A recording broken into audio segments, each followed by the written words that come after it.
YouTube, chicks. Get ready. You know what to do, chicks. Look at Chick Smooth. Hey, Chick Smooth. Appreciate all the coverage that you've been doing. I've been watching your shit for a while. I just subscribed to your shit too, bro. Oh boy, here we go, you guys. Jess hilarious. Welcome to the Summer Jam screen. Now, with each passing day, we're seeing a lot of people change their minds, opinions, and thoughts about Drake's new album, Some Sexy Songs for You. Initially, people were not rocking with it. A lot of people came out with some very harsh opinions about the album. Now, some people still do not like the album, but for other people, some of the songs on the album are starting to grow on them. For me, I thought it was a decent album. The only two songs that really stood out for me was Meet Your Padre and Give Me a Hug. But not gonna lie to you guys, lately, I've been rocking with Nokia, and that's okay. That's what music does. I'm sure you guys right now have a lot of favorite songs that initially you just went rocking with. But as time goes on, you start to hear the record a lot. Maybe you guys can call it programming. Maybe it's just getting used to the song and the sound. But for Drake, if you got a different opinion,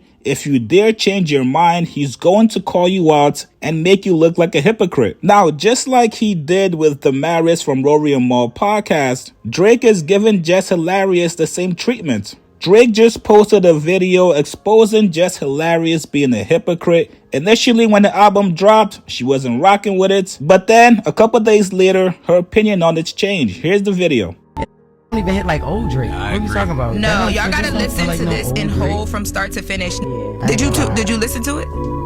I didn't. Okay. Yesterday was my birthday. The last thing I was thinking about was Drizzy. I do like the album that he just dropped. Remember, I was saying that we ain't, you know, you did. You told me to listen to it. I told you, and I told you Nokia was the one. Cool. And he's getting back to the woman music. Like, you remember he used to make music strictly for women, and this what that was. Now, obviously, if you're Drake, this is what you live for. Some of your biggest haters and people that criticize you for seemingly no reason, basically having to backpedal and walk back their criticisms. These are the moments that you live for. Now, I don't know if this Jess Hilarious clip was taken out of context like the Maris was, but if you're Jess Hilarious, you gotta know that you have to listen to an album before giving your opinion on it. Don't just go by what social media says. You gotta actually do the due diligence yourself. But I'ma still give her props for coming in and correcting herself. A lot of people would have just doubled down if they really did not like Drake. Jess could have came in the next day and said, nah, that shit is still ass, and I'm still not rocking with it. Now, for anybody out there wondering, this wasn't random. Charlamagne, Jess Hilarious, and The Breakfast Club recently spoke on Drake's Instagram caption yesterday, where some of them had some jokes about his caption. Give us some violins. Go ahead. Clarity, not charity. Dang, the violence ain't coming in. That answers some questions, especially about the unanswered text you've been sending me.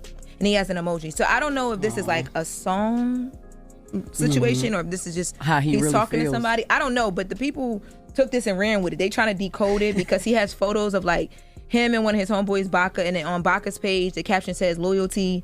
Then he put in the video of him at the club gambling by himself, listening to Sabrina Carpenter's Espresso. So people were like, this is Drake saying he's coming back out fighting on his own, but only the people that were loyal to him.